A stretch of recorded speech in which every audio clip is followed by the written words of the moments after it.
इस वीडियो में दी गई सारी जानकारी एनसीईआरटी की किताबों से ली गई है। इस वीडियो को बनाने का एकमात्र उद्देश्य आपको सफलता हासिल कराना है। ईश्वर से हम आपके उज्जवल भविष्य की कामना करते हैं। हेलो फ्रेंड्स, आप सभी का स्वागत है हमारे यूट्यूब चैनल ईशान ज्ञान वाटिका में।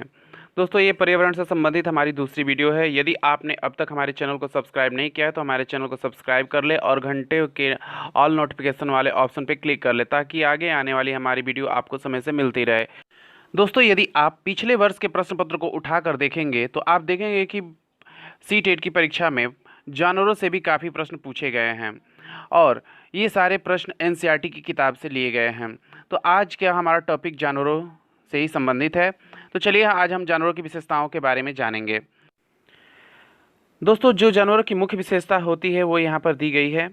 यहाँ पर दिया गया है कि जिन जानवरों के कान बाहर की तरफ दिखाई देते हैं उनके शरीर पर बाल होते हैं और वो बच्चों को जन्म देते हैं, जैसे गाय, भैंस, बकरी, हाथी, आदमी आदि। कहने का तात्पर्य यह है कि जिन जानवर के कान बाहर की तरफ होते हैं उनके शरीर पर आप देखेंगे कि बाल भी मिलेंगे और वह बच्चों को जन्म देते हैं। तो जैसे कि गाय के भी कान जो होते हैं वो बाहर की तरफ होते हैं और इनके शरीर पर आप बाल देखते हैं। भैंस के भी कान होते हैं जो बाहर की तरफ होते हैं और इनके शरीर पर भी बाल पाए जाते हैं। वही हाल बकरी का भी होता है, हाथी और आदमियों में भी होता है कि इनके कान जो होते हैं बाहर की तरफ दिखाई देते हैं और इनके शरीर पर बाल होता है और साथ ही में ये बच्चे को जन्म देते हैं।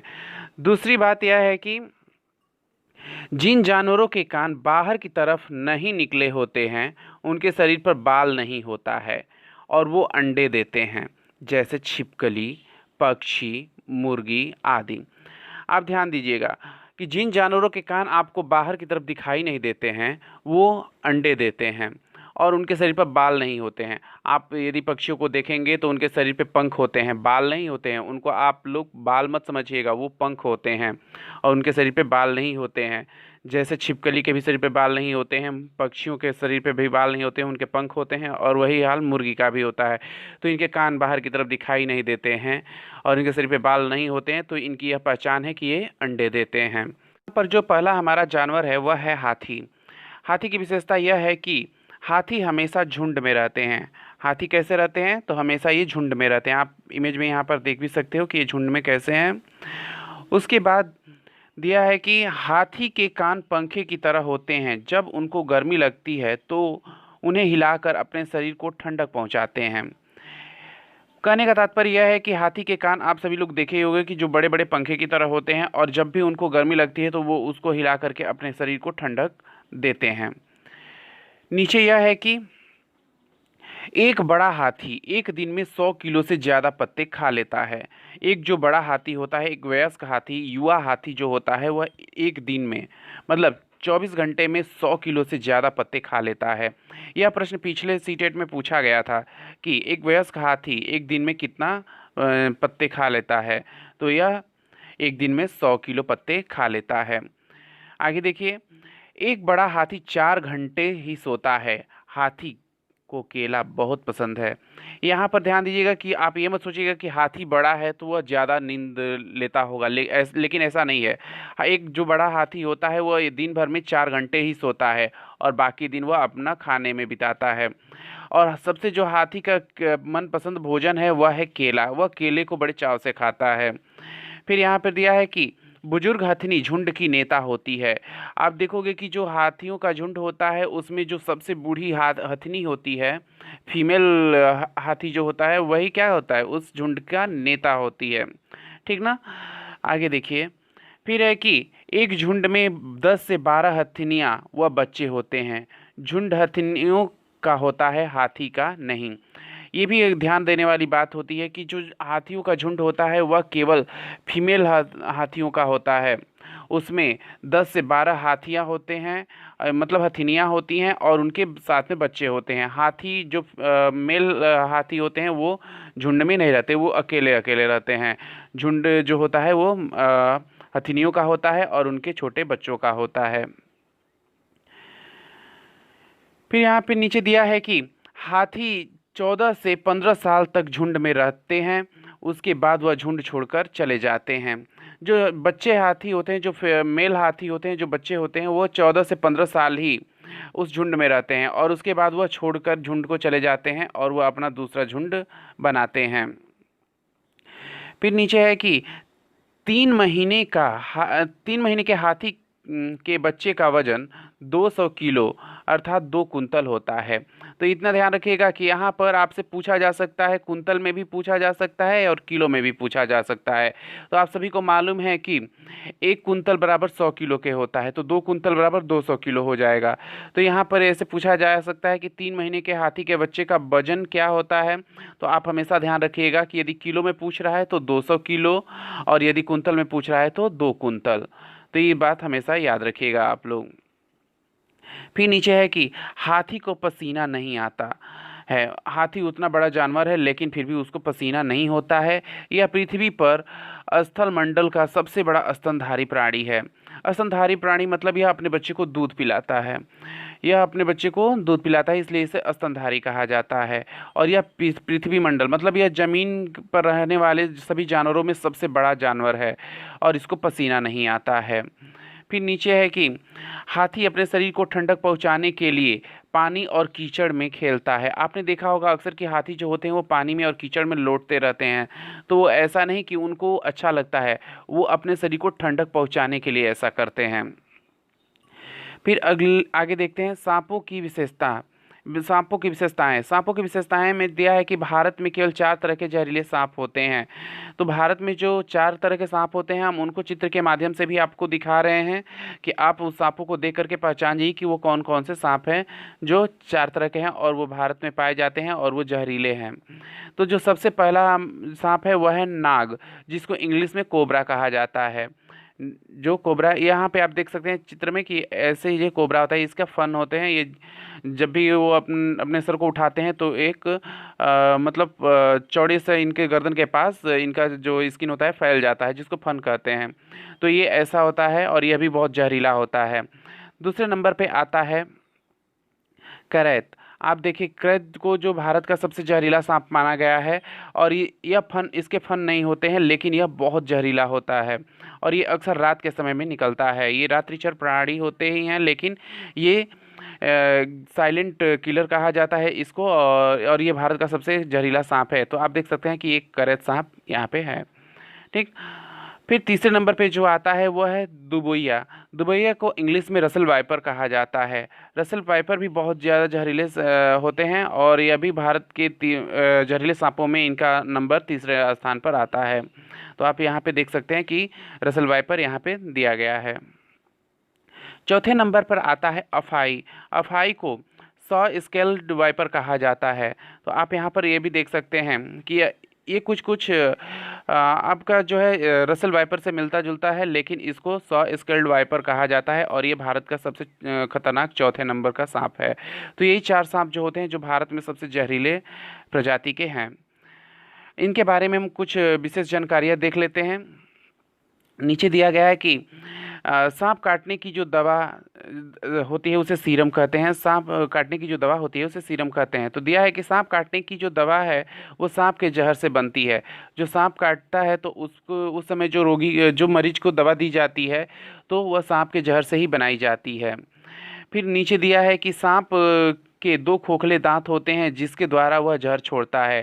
सांप के जो आगे 2 ऐसे दांत होते हैं जो खोखले होते हैं और उसी के जरिए वो हमारे शरीर में या किसी के भी शरीर में वो जहर अपना छोड़ देता है। फिर नीचे देखिए यहाँ पर दिया है कि सांप के बाहरी कान नहीं होते। सांप को आप देखोगे कि हमारे जैसे जो है कान हम लोगों के जैसे बाहर की तरफ हैं, उस तरह से सांप के कोई बाहर कान दिखाई नहीं देते हैं। वह ज़मीन पर हुए कंपन को सुनता है और वह ज़मीन पे जब कोई चलता है तो उससे हुए वाइब्रेशन को, उसके कंपन को वह सुनता है और उसे वह पहचानता है। फिर आगे है कि सांप के दांत नुकीले होते हैं परंतु वह अपना भोजन चबाता नहीं, निगलता है। ये भी एक इसके बहुत बड़ा तथ्य है कि सांप के दांत तो होते हैं लेकिन वह अपने भोजन को चबा चबा कर नहीं खाता, वह अपने भोजन को साबुत निगल जाता है। किंग कोबरा की लंबाई 13 फुट तक होती है। ये भी आप याद रखिएगा कि पूछा जा सकता है कि किंग कोबरा जो जहरीला सांप है इसकी लंबाई कितनी होती है। तो किंग कोबरा की जो अधिकतम लंबाई होती है वो 13 फुट तक हो सकती है। यहाँ पर दिया गया है कि 13 फुट तक की इसकी लंबाई हो सकती है। दोस्तों, यह जो सारी जानकारी है हमने एनसीईआरटी की किताबों से लिया है, और एनसीईआरटी की किताबों में दी गई जानकारी ही सीटेट मानता है, और इसको ही वह इसी से वह प्रश्न अपना पूछता है। आगे देखिए, आगे दिया है स्लॉथ।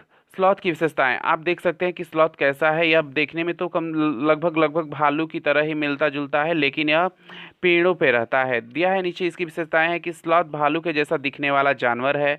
ये 18 घंटे सोता है।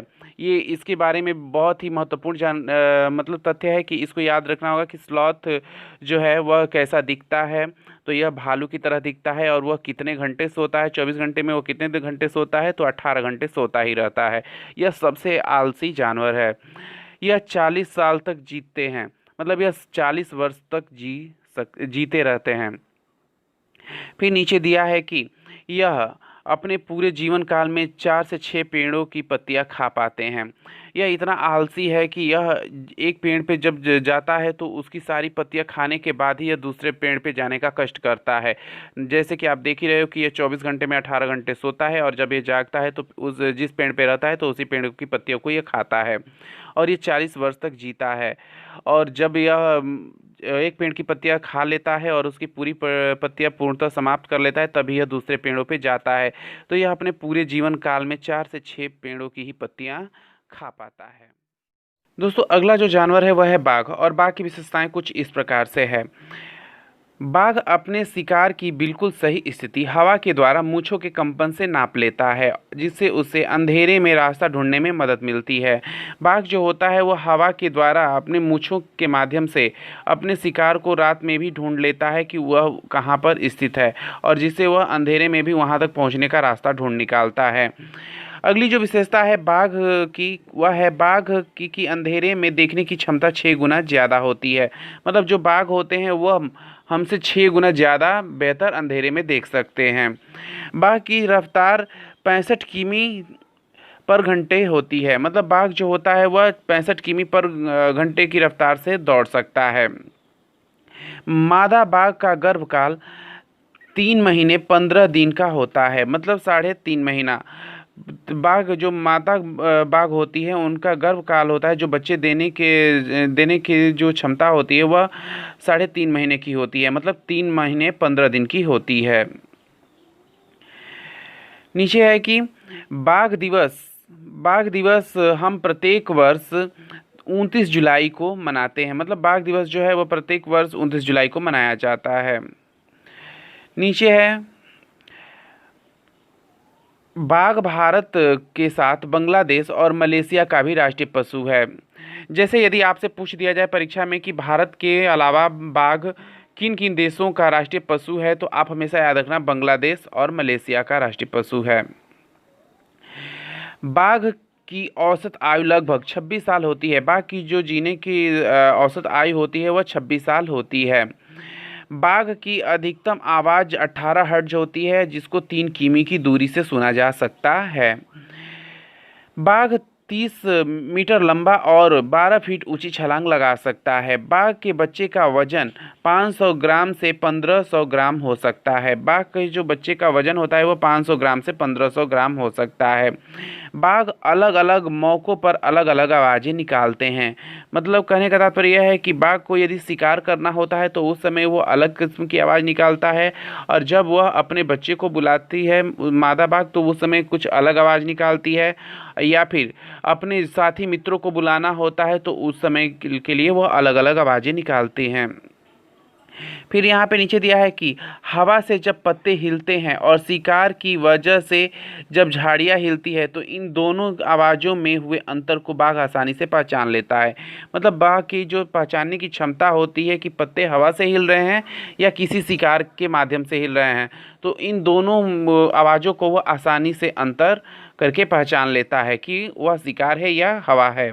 फिर नीचे है कि बाघ अपने इलाके का घेराव मूत्र से करता है। आपने अक्सर डिस्कवरी चैनल पे भी देखा होगा कि जो बाघ होते हैं वह घूमते हैं तो वो पेड़ों पे और झाड़ियों पे अपने पेशाब का छिड़काव करते रहते हैं।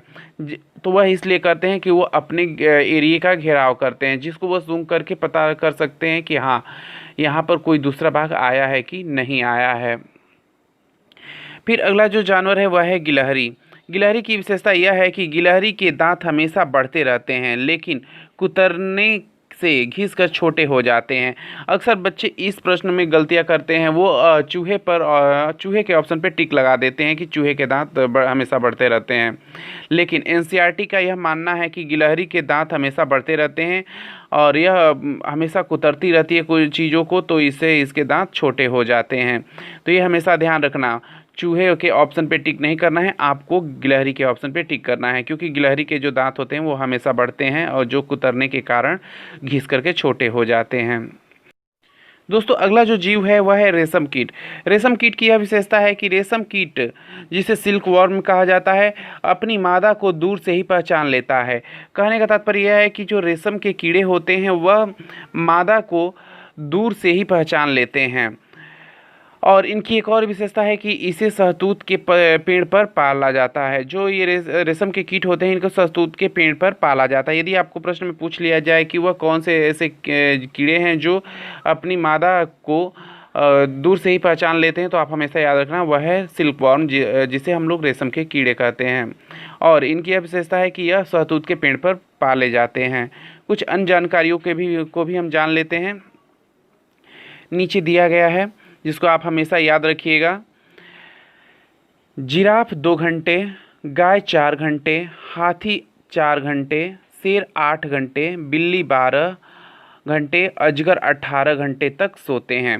तो ये जो जानवरों के कुछ सोने के घंटों का यहाँ पे जिक्र किया गया है, तो ये बहुत इम्पोर्टेंट हो जाता है, क्योंकि सीटेट में यह अक्सर पूछा जा रहा है कि जानवरों के सोने के जो घंटे होते हैं उनसे प्रश्न पूछ रहा है सीटेट में कि मतलब ये जानवर कितने घंटे सोते हैं। तो आप हमेशा याद रखिएगा कि जो जिराफ होता है वो 2 घंटे सोता है, गाय 4 घंटे, हाथी 4 घंटे, शेर जो होते हैं वो 8 घंटे और बिल्ली 12 घंटे, अजगर 18 घंटे तक सोते रहते हैं। नीचे है कि अंडे देने वाले जीव को अंडज और बच्चे देने वाले जीव को जरायु कहते हैं। तो ये भी आपको याद रखने वाली बात है कि मतलब अंडे जो जीव देते हैं उन्हें अंडज कहा जाता है और जो बच्चे को पैदा करते हैं उन्हें जरायु कहते हैं। फिर नीचे है कि कंगारू चूहा कभी पानी नहीं पीता। यदि ऐसा कब पूछ दिया जाए कि कुछ जानवरों के नाम दे दिए जाए और उसमें पूछ दिया जाए कि इसमें से कौन सा जो जीव है वह कभी पानी नहीं पीता, तो आप हमेशा याद रखना वह है कंगारू चूहा।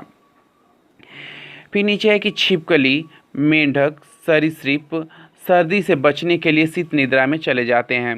जो छिपकली मेंढक होते हैं वह सर्दी से बचने के लिए शीत निद्रा में चले जाते हैं। आप अक्सर देखोगे कि जो छिपकलियाँ होती हैं और मेंढक जो होते हैं वो जाड़े के मौसम में हमें दिखाई नहीं देते हैं, और दिखाई देते हैं तो बहुत कम दिखाई देते हैं, तो वह शीत निद्रा में चले जाते हैं, इसलिए इसको कहा गया है कि वह शीत निद्रा में चले जाते हैं। फिर नीचे है कि सांप को नचाने वाले लोगों को कालबेलिया कहते हैं। ये सांपों की डंक को देख करके पहचान जाते हैं कि किस सांप ने काटा है। तो ये भी आपको पूछा जा सकता है कि जो लोग सांपों को नचाते हैं उन्हें क्या कहा जाता है, तो उन्हें आप याद रखना उन्हें कालबेलिया कहा जाता है। और ये सांपों के डंक को देख करके पहचान जाते हैं, मतलब उनके दांतों को गड़ाने के जो जगह होते हैं उसको देख करके पहचान जाते हैं कि किस सांप ने काटा है। तो ये रहे जानवर से संबंधित कुछ रोचक तथ्य। तो दोस्तों आज की वीडियो में बस इतना ही। यदि यह वीडियो आपको अच्छी लगती है तो हमारे चैनल को सब्सक्राइब करें, लाइक करें और अधिक से अधिक शेयर करें। और यदि आप इस वीडियो से कुछ जुड़े हुए कमेंट्स देना चाहते हैं तो कमेंट बॉक्स में ज़रूर लिखें। तो आज के लिए इतना ही, धन्यवाद।